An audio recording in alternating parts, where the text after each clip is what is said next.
12 जून 2025 air India की परवाज AI-171 Ahmedabad से London. सब ठीक था, लेकिन फिर जी, टेक ऑफ के सिर्फ मेरा ख्याल है 36 सेकंड बाद ही। हाँ, सिर्फ 36 सेकंड। और वो बोइंग 787 एट तैयारा सीधा शहर के बीच में बीजे मेडिकल कॉलेज के हॉस्टल पर गिर गया। बहुत खौफनाक मंजर था वो। आग का गोला बन गया जहाज। और इत्तलात के मुताबिक जहाज पर 240 से ज्यादा लोग थे और जमीन पर भी जानी नुकसान हुआ। जी, 240 मुसाफिर और अमला, और जमीन पर भी कुछ लोग उसकी जद में आए।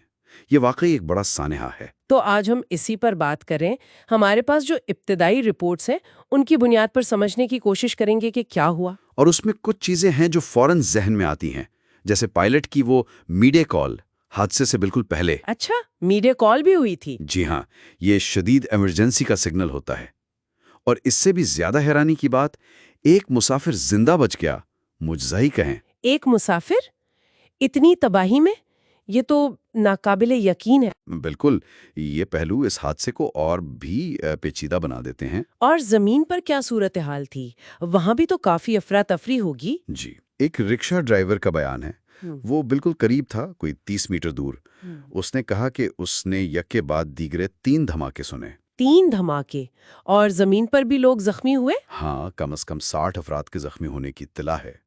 तो जाहिर है फौरन रेस्क्यू ऑपरेशन शुरू हुआ, तहकीकात का आगाज हुआ। तो आज का मकसद यही है कि इस साने को समझा जाए, क्या हुआ था, उसकी इंसानी कीमत क्या है और ये तहकीकात ये किस तरफ जा रही हैं। इंसानी कीमत तो बहुत भारी है।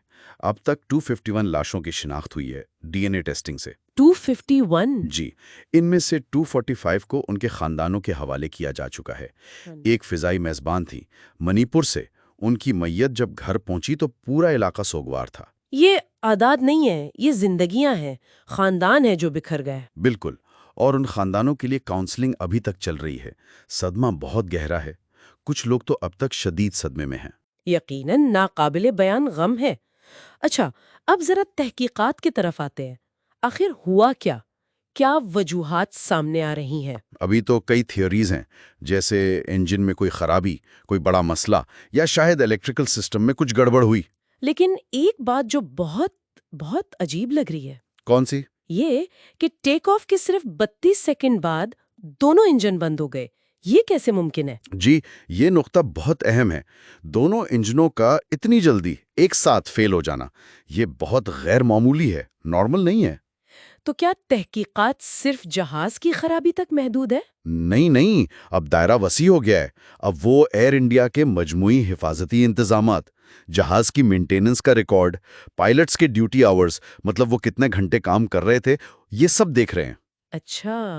और एक बात और सामने आई है कि भारत की जो सिविल एविएशन अथॉरिटी है, डीजीसीए, उन्होंने माजी में एयर इंडिया को पायलट्स की शेड्यूलिंग और कुछ आलात की जांच के हवाले से तंबीह भी की थी। ओह, यानी पहले से कुछ खदशात थे।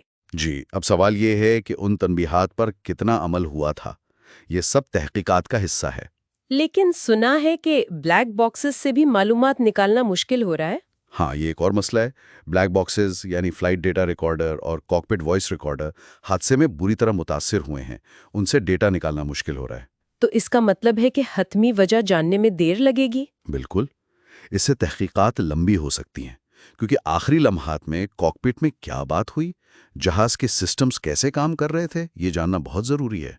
और कौन कौन शामिल है इस तहकीकात में? भारतीय हुक्काम तो हैं ही, साथ में अमेरिका और ब्रिटानिया के रेगुलेटर्स भी हैं, और बोइंग कंपनी खुद भी शामिल है। बोइंग? इनके लिए तो ये बहुत बड़ा धचका होगा। जी, बहुत बड़ा, क्योंकि ये बोइंग 787 ड्रीम लाइनर का पहला मौलिक हादसा है। ये तैयारा तो अपनी जदीद टेक्नोलॉजी के लिए मशहूर था। हाँ, और बोइंग पहले ही 737 मैक्स के हादसात की वजह से दबाव में है। बिल्कुल। तो ये इनके हिफाजती रिकॉर्ड पर एक और आप कह लें कि सवालिया निशान है, और आलमी सतह पर 787 की सेफ्टी पर भी सवाल उठेंगे। تو آخر میں سوال یہی بنتا ہے کہ بھارت میں ہوائی سفر کی حفاظت کے لیے اس سانحے کا کیا مطلب ہے؟ کیا مستقبل میں کچھ بدلے گا؟ یہ سب سے اہم سوال ہے۔ کیا متاثرین کو انصاف ملے گا؟ کیا ایئر لائنز، ریگولیٹرز واقعی کوئی سبق سیکھیں گے؟ اور یہ سوچنے کی بات ہے کہ ایک جان بچ گئی۔ جی، ایک زندگی بچ گئی، لیکن 280 سے زیادہ جانیں کیوں چلی گئی؟ اس فرق کو سمجھنا، ان وجوہات کو جاننا، شاید یہی مستقبل میں ایسے حادثات سے بچنے کی کلید ہو۔